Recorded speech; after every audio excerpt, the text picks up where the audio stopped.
Erick Thohir buka suara soal 3 pemain naturalisasi di Piala Dunia U20. Timnas Indonesia U20 dijanjikan bonus besar jika bisa tumbangkan Uzbekistan. Kebiasaan buruk Uzbekistan U20 yang bisa rugikan Timnas Indonesia U20. FIFA Matchday Timnas Indonesia masih mengalami kekosongan jadwal. Mark Klok dan Lily Pali pimpin protes pemain naturalisasi.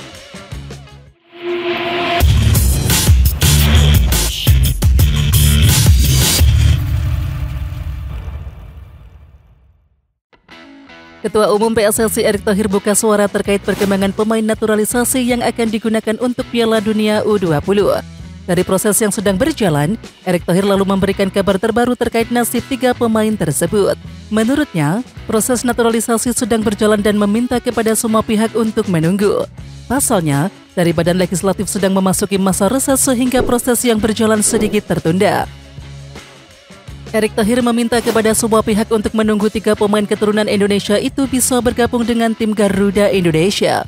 Meski akan mengawal proses yang berjalan, sosok yang juga berperan sebagai Menteri BUMN itu mengingatkan kepada pelatih yang menginginkan jasa pemain tersebut. Dia ingin proses naturalisasi benar-benar mengarah untuk kebutuhan timnas ke depan. Tetapi yang pasti, kualitas pemain naturalisasi harus yang benar-benar bagus, bukan sekedar naturalisasi, tutup Erick Thohir. Manajer Timnas Indonesia U20 Sumarji mengatakan bahwa pemain tidak perlu khawatir soal bonus. Ia mengatakan sudah menyiapkan bonus itu jika Ronaldo Kuateh dan kawan-kawan bisa menang lawan Uzbekistan. Jelang menghadapi Uzbekistan, Sumarji menyampaikan motivasi terhadap pemain di sesi latihan. Dengan menggebu-gebu ia memompa semangat skuad Garuda Nusantara. Maka dari itu, ia berharap Hoki Caraka dan kawan-kawan tidak kendor. Sumarji berharap pemain punya semangat yang seperti menang atas Suriah. Timnas Indonesia U20 akan melakoni laga hidup mati kontra Uzbekistan. Dalam laga pamungkas grup A Piala Asia, Sinteyong pun memastikan pemainnya siap untuk bertempur. Timnas Uzbekistan U20 bisa jadi lawan yang kuat untuk Timnas Indonesia U20. Sebab Timnas Uzbekistan U20 merupakan salah satu tim yang langganan lolos babak perempat besar. Dari 7 kali partisipasinya di ajang Piala Asia U20, pencapaian terburuk Uzbekistan hanyalah sampai babak perempat final semata. Catatan rekor ini memang perlu diperhatikan baik-baik oleh juru taktik Sinteyong. Jelang laga penentuan melawan Timnas U20 Indonesia, Uzbekistan justru mengalami gangguan di ruang ganti mereka. Kala itu, pemain Timnas U20 Uzbekistan Nodirbek Abdurrazakov terlihat sangat kesal dengan keputusan pelatihnya karena diganti oleh sang pelatih pada menit ke-35. Namun pergantian tersebut justru berbuah petaka bagi tuan rumah. Shahzad Spek Rahmatullayev harus menerima kartu merah langsung karena melakukan tackle brutal terhadap pemain Irak. Untuk laga lawan Uzbekistan, Sinteyong tampaknya tak akan mengubah the winning team yang menang atas Suriah di laga kedua. Pelatih asal Korea Selatan itu melakukan perubahan di sektor bek tengah, yakni dengan adanya Robbie Darwish yang menggantikan Sultan Zaki. Pemain Persib Bandung ini tampil solid saat lawan Suriah, bisa melakukan tugas bertahan dengan disiplin, serta menawarkan aksi menyerang lewat lemparan ke dalam jarak jauh. Sinteyong berharap publik tetap memberikan dukungan untuk skuad Garuda Nusantara saat menghadapi Uzbekistan. Apabila tim asuhan Sinteyong tersebut bisa meraih kemenangan atas Uzbekistan dengan skor berapapun, Indonesia bisa lolos ke perempat final. Tetapi syaratnya Irak harus meraih hasil seri dari Suriah. Sedangkan, kalau Irak kalah dari Suriah, Indonesia hanya perlu hasil seri dari Uzbekistan untuk lolos grup sebagai runner-up. Namun apabila Irak dan juga Timnas U20 Indonesia menang, skuad Garuda minimal harus unggul selisih gol saat melawan Uzbekistan. Pertandingan Timnas Indonesia U20 versus Uzbekistan U20 di matchday ketiga grup A Piala Asia U20 2023 diprediksi berlangsung alot. Usut punya usut, Uzbekistan U20 menjadi tim yang paling banyak melakukan pelanggaran di Piala Asia U20 2023 sejauh ini. Tim dengan pelanggaran terbanyak di turnamen tersebut adalah tuan rumah Uzbekistan dengan 34 kali, tulis media Vietnam The Tau 247. Dengan melihat situasi tersebut, anak asuh Sinteyong diharapkan bisa mengontrol emosi saat menghadapi Uzbekistan U20. Mulai beradaptasi di Tashkent, apakah Timnas Indonesia U20 dikerjai Uzbekistan hingga tempuh perjalanan sampai 315 km?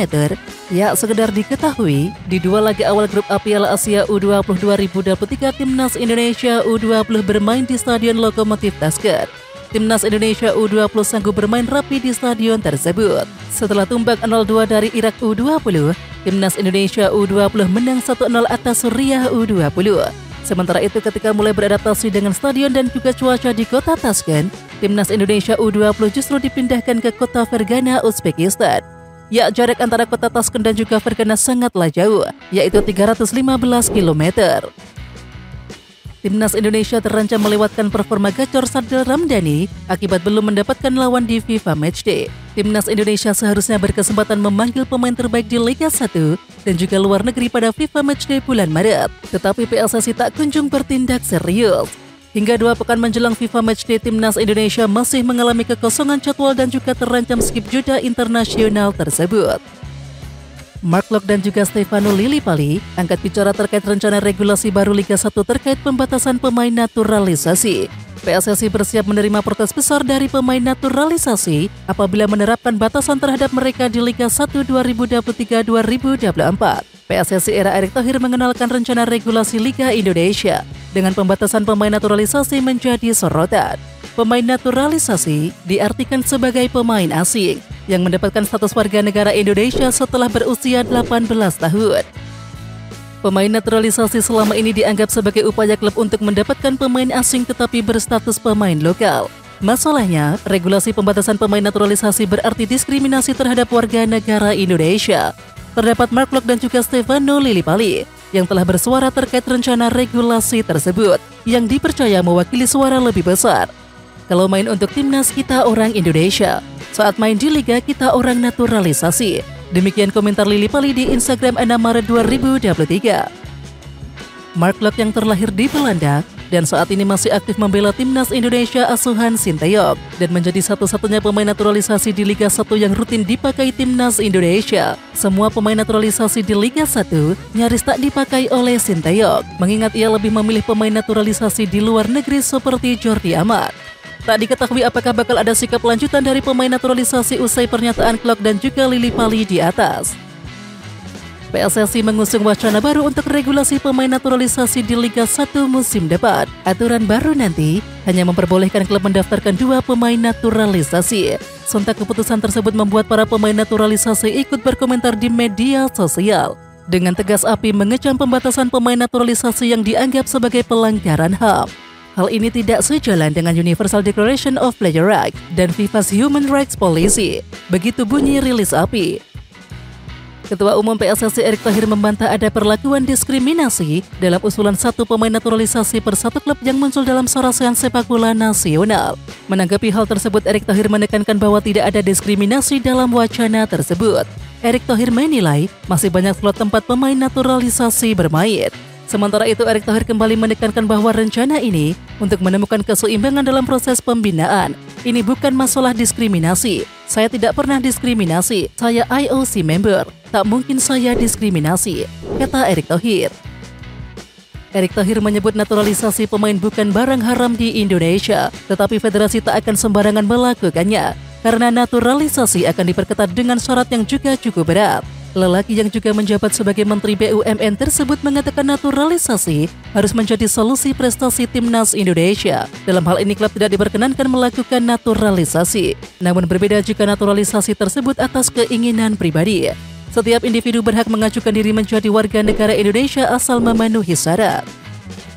Ketua Umum PSSI Erick Thohir mengatakan sejumlah venue alias stadion untuk laga Piala Dunia U20 2023 di Indonesia berpotensi berkurang dari 6 menjadi 4 stadion. Keputusan untuk mencoret stadion pertandingan Piala Dunia U20 2023 bisa saja dilakukan oleh FIFA setelah mengaudit ulang stadion laga dan juga latihan untuk turnamen bergengsi itu.